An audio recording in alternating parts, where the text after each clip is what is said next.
Hey, yo, what a dooski, D-U-N. And I got a question for you. What does it mean to be courageous? What does it mean to be brave? Huh? I asked because today we talking about Courage the Cowardly Dog, and we're going to be talking about how he was really that guy. Like, he was a dog, but he was really that guy. He was him. If you don't know Courage the Cowardly Dog, hey there, bucko. Might want to go ahead and turn in a little early today. This might be a little too old for someone like you. Yeah, we got Steven Universe coming up next week, little guy. Anyway, Courage the Cowardly Dog, 90s classic, all spooky ooky shit showing up, and this little dog got to solve all the problems, right?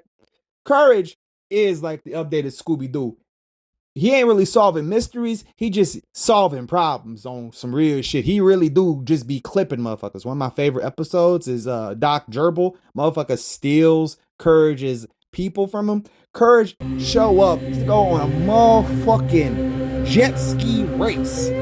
Whole time, operatic music playing. Courage yeet that motherfucker off a waterfall. Buddy gone. Really. Now I will say it is a kids show, so they ain't gonna show a motherfucker like, oh, he dead, but they back that motherfucker up. Courage will pack your ass up. You threaten Muriel, he own that action with your ass, bro. Now, while he is on that action with you, he is also a good dog. And let's talk about what it means to be a good dog.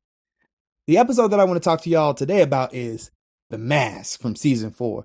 Towards the tail end of Courage's run, but probably peak Courage if we talk about it, because episode starts off Courage, he just chilling, he just doing his little dog thing.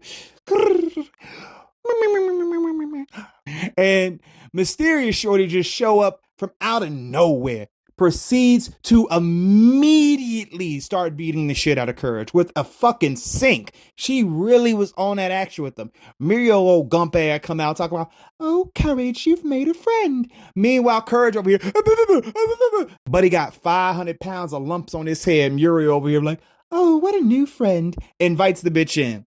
She proceeds to tell her whole sob story. She's like, oh, I had a friend named Bunny, but her boyfriend was a dog. And she gives no fucks. She be on timing with people. She really was just like, Muriel, you're a fat bitch. Eustace, you're useless. And okay, like we don't do body shaming, so she need to take that back what she said about Muriel. But Eustace was useless. Fuck Eustace on phone him grade, bro. He a whole fuck boy. Anyway, Courage don't even get the bother of like a reason why he sucks. She just don't.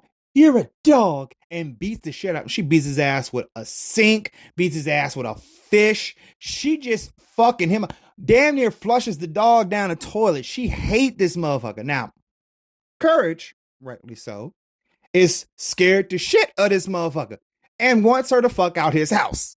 So, Courage, scared as he is, sneaks into her room, steals her little treasure that she got with her. It's a little mouse, has two kitty love bunny. Now, kid show, Courage got to be a little bit of a dummy. So he's just like, I wonder what that means.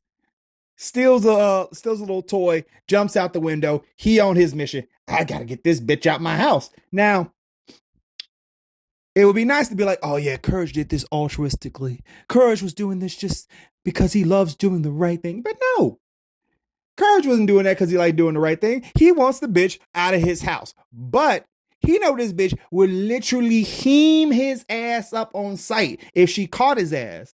And Buddy still was like, well, a dog's gotta do what a dog's gotta do. Proceeds to go in and get to work. Now, then we get into why he really courageous. He goes into the area where Bunny is living. He sees she living rough. She got a boyfriend named Mad Dog, and he a piece of shit. Buddy over here, Bunny, you know I love you. Why do you want to go to that kitty? And this is where we really love the writing of the 90s, because you kids are spoiled. Now you got all these gay characters, you got all these trans characters and stuff. Listen, back in the 90s, we were fighting for fucking crumbs. If we were in a show, we were villains, and if we weren't villains, we were jokes. We was a crumb. A crumb. So everything had to be motherfucking subtext. And you can't tell me that these bitches wasn't gay. Because Bunny over here crying. Her boyfriend like, why you want to go with that kitty anyway? Like, motherfuckers make it very clear. This is a woman that got an abusive boyfriend, got a girlfriend that want to save her, and the boyfriend jealous as a motherfucker, right? Now, Courage, he sees what they do to her when she tries to save herself. He sees that they bigger than him, they meaner than him, and they'll fuck somebody up. Courage throws himself through a window, helps saving this girl. He then proceeds to beat the shit out of two other dogs bigger than him. He like, yo, I'm about that action. What we doing? All because he wants to get that cat bitch out of his house. He saves the girl, proceeds to jump into danger. He knows Mad Dog about that. She jumps into Mad Dog's car as they about to go head first into a train. Gets that motherfucker on the tracks, jumps off the sumbitch, lets Mad Dog crash his ass out, and then still manages to help Bunny get onto that motherfucking train with Kitty. Kitty asked for like a goofy because she's like, man, not all dogs are bad. Bunny was over here, that dog, he saved my life. Listen, it would be really nice to say Courage just did it out of the goodness of his heart. But he didn't. But you don't need to be selfless to be courageous. It's an element of it. Courage gets his name, in my opinion, from the fact that he be scared to the bitch. He a cowardly dog after all. But when it's time to put on, that motherfucker put that shit on. And that's all I got to say about it. D-U-N.